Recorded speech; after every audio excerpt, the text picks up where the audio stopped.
అంబేద్కర్ గారు ఒక చోట ఒక మంచి వచనాన్ని మాట్లాడారు. ఏమనంటే, సత్యము మనుగడలో లేనట్లయితే, అంటే సత్యము చలామణిలో లేనట్లయితే కొంతకాలానికి అది అసత్యంగా మారిపోతుంది.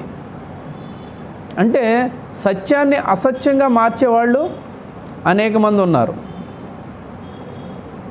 మరి ముఖ్యంగా క్రైస్తవులను ఏ అవకాశం వస్తే ఇరుకున పెడదామని అనేక మంది ఎదురు చూస్తూ ఉన్నారు.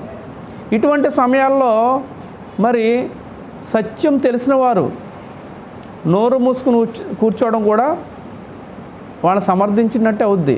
ఎందుకంటే మౌనము అర్ధాంగీకారం అని మనకి నానుడి.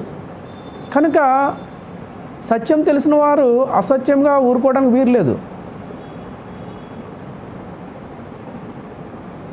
సత్యము చలామణిలో ఉండాలి. బైబిల్ సత్యము, బైబిల్ చెప్పే ప్రతి వాక్యము కూడా సత్యము.